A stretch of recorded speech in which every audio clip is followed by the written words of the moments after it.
Before the metaverse, before virtual reality became a household buzzword, there was a world. A digital world where programs had faces, light cycles raced across the infinite grid, and a brave user fought for freedom against the tyrannical master control program. We're talking about a film that dared to ask, what if the inside of a computer wasn't just code, but a living, breathing, high-stakes battleground? With Tron ARES just around the corner, promising to redefine the grid once more, it's time we journey back to where it all began. But here's the burning question. Was the original 1982 Tron a groundbreaking masterpiece? A visionary ahead of its time? Or just a dazzling but ultimately hollow tech demo with a killer aesthetic? You understand why this film still matters, and why its legacy is far more complex than a simple childhood memory. Stick around. We're about to boot up the ultimate retro rewind.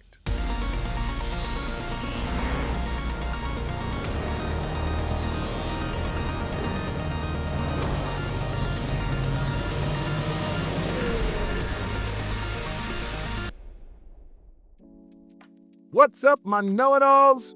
Okay, with Tron ARES hitting theaters, we have to talk about the OG. This movie blew me away as a kid, but watching it now, it's a completely different experience. I say the nostalgia goggles are off. All right, we're gonna dive into its groundbreaking visuals, its surprising deep themes, and whether it truly holds up today. And seriously, let me know in the comments, what was your first exposure to Tron? Did it fry your circuits or leave you feeling a bit de-rezzed? All right, it's enough of the puns. But ultimately, would love to hear your thoughts on the movie. If nothing else, the franchise overall. Obviously, building up to the final film release this week, I will be reviewing every single one of. I will be reviewing Tron, and the next one going to be Tron Legacy on Wednesday, and it should be good. So let's get into this. All right, in short, Kevin Flynn, a rogue programmer, gets digitized and ends up inside a computer system. He teams up with programs to fight the oppressive MCP and return to the real world.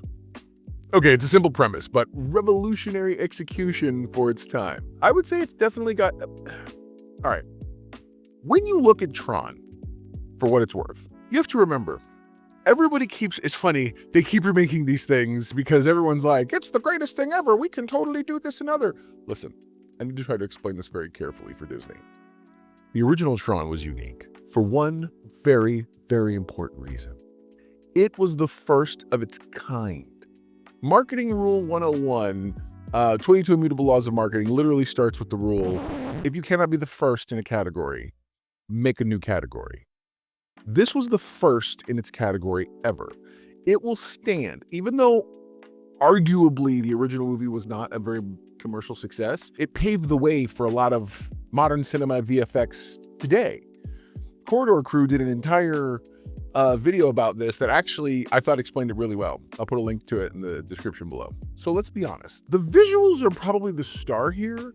No film before it looked like Tron. The glowing lines, the black voids, the light cycles. God, the light cycles. It was utterly alien and mesmerizing. There was a game actually in my town at the local 7-Eleven that was the original Tron game. And it was pretty awesome, like video game, because it was just very cool. Light cycle was my favorite. Anyway, let's talk about the painstaking rotoscoping and practical effects combined with early CGI. This wasn't just a film. It was a statement. The feel of the grid, when you really think about it, this vastness, danger, it's almost a character itself. And it's fun, for the era, it was definitely, to borrow a term from another franchise from a similar time frame, or at least a little bit, the 80s, early 80s, yeah. It was definitely more than meets the eye, that's for sure. Beneath the neon glow, Tron explores surprisingly complex ideas, the nature of consciousness, free will, religious allegory, users as gods, right? Corporate control, something that's very, very prevalent today, at least a topic that I think people really want to talk a little bit more about. And ultimately, the blurred lines between humanity and technology. All of that was explored first in Tron. Before the likes of The Matrix, before the likes of the 13th Floor, there was Tron. And it did, and funny, coming out from a studio that was amazingly forward-thinking in a lot of its time. What happened to you, Dylan? You used to be somebody I could trust. So let me get to some of the questions of the movie itself. Is the MCP truly evil, or just sort of a program fulfilling its directive to organize? This film predates, like I said a minute ago, The Matrix by nearly 2 decades in asking these questions. So you gotta remember, these are not questions that we haven't asked. And even from the earliest days, the earliest points of computer visual graphics, computers themselves, I mean, when you really dive into it, this was one of the first movies that immediately started asking these questions. Because you gotta remember, at the time this was coming out, the visual effects that were being done were not only groundbreaking, they were transformative. Like, they were inventing things for this movie, which a lot of the early movies and classics that we love today did exactly that. Like, whatever you can think of, whether it's Ghostbusters or Die Hard or any of those, or Alien, any of those from that era, they were inventing the rule book. The book that we would later on sequelize ad nauseum and everything else. They were actually inventing stage by stage those exact same scenarios. Like, they were asking questions, big questions. The idea of programs believing in users. It's a fascinating exploration of faith in a digital realm. And what a neat way to wrap it up, And I think that's especially because it really does address a lot of the God complex issues of modern day internet. Okay, so here's where Mr. Know-It-All has to be brutally honest. For all of its visual splendor and thematic ambition we'll go with, the plot itself can feel a bit clunky at times. Oh yeah, like Tron doesn't start Troning till like 45 minutes in. Though they do these little clunky inserts, which I think if you go back in time and actually look into this, the original cut of the movie didn't have those. That was actually a much more modern edit. But you had the human characters. They're somewhat iconic, aren't while iconic, they aren't always the most compelling. Jeff Bridges is really charming as Flynn, but sometimes the emotional core, I feel like, got lost in a lot of the technical jargon and the visual spectacle. Like, it felt like Tron was a James Cameron movie before we had James Cameron.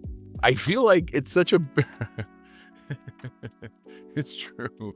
It really is true. In that it was like, hey, we're just gonna, story be damned. We're gonna figure this thing out and try to make it look as good as we can possibly make it look. And just the more bigger and better it can look, we're good. And that was really it. But when you really get down to the brass tacks of this thing, the pacing definitely can drag in the middle, especially by modern blockbuster standards. I think, which isn't really a fair statement for you to make. If I'm being fair, it isn't fair that I say that. And that's because you have to remember, today is all about quick cut stuff. It's all about the fast paced. It's all about, it's funny, the last genuine action movie in a lost era for me is The Last Boy Scout with Bruce Willis and Damon Wayans. The Last Boy Scout has this scene in it. I remember watching it actually recently. And in this scene, they've been in gunfights, they've been running, and they come back to dude's apartment. And when they're in his apartment, he sees a picture and he asks a question. And the character proceeds to, Bruce Willis gives this massively compelling backstory for himself. This is back when it wasn't cliche to have characters expo dump or trauma dump, and the music got somber, the cinematography changed tones, if you will, and ultimately we got to, and I remember I was like, this moment in time felt crazy long, but it was character building. That's what it was. And I'm like, they don't do that anymore. Why? Because modern movie sensibilities have changed. There's no reason to. Why? Why do we do it? Why would we do it? Why should we do it? You know what I'm saying? So anyway. Okay, so does the story itself fully capitalize on its brilliant premise? I think that's really that's the crux of whether or not Tron itself is successful, and ultimately speaks to, I think, a much broader aspect to why the franchise itself, maybe while iconic, has not been able to be replicated effectively. Mind you, I actually thoroughly enjoyed Tron Legacy. I don't have a problem with it.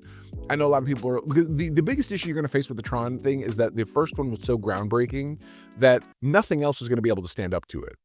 The only thing that probably would have made this movie groundbreaking, honestly, they're going to take, okay, I'm about to make Tron ARES better in the Tron itself review.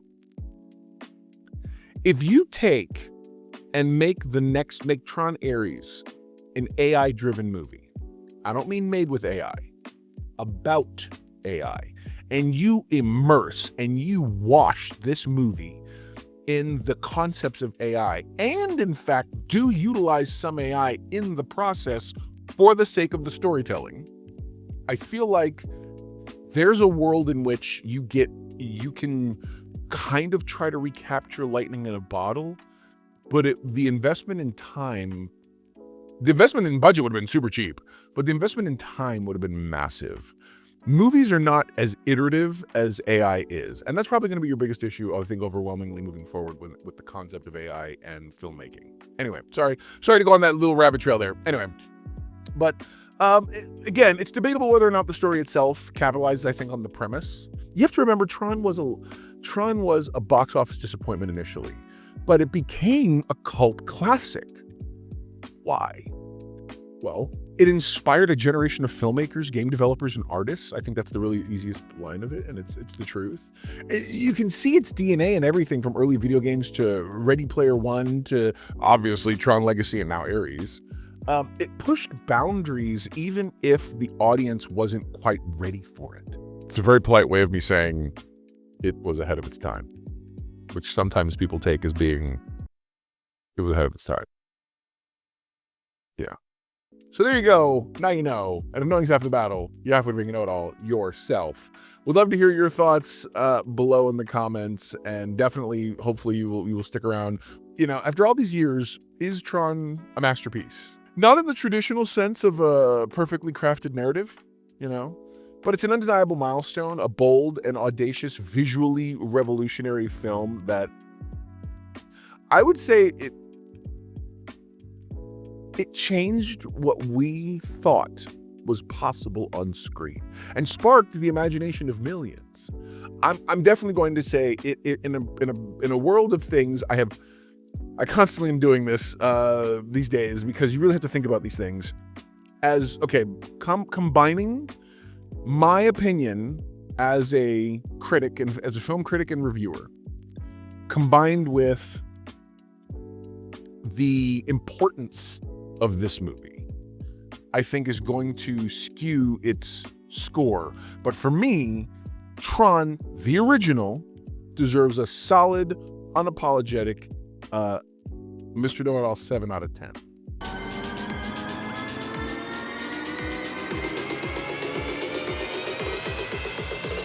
You watch Tron not just for the plot, but for the experience, the sheer audaciousness of its vision, and for that, I think it deserves immense respect.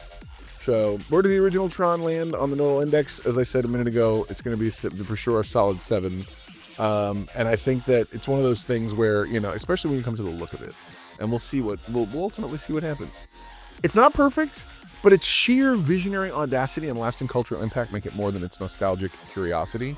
It's essential viewing, I think, for any true know-it-all. All right, guys, so let me know what you thought in the comments below. Are you a fan of the original Tron? Did you see the original Tron? I don't know how old my audience is sometimes. Or is it one of those things where you're like, I don't know, whatever. I'm going to go play another PlayStation game. Whatever works, man. All right, guys, I'll talk to you then. Never forget, everyone loves to know it all. Bye, guys.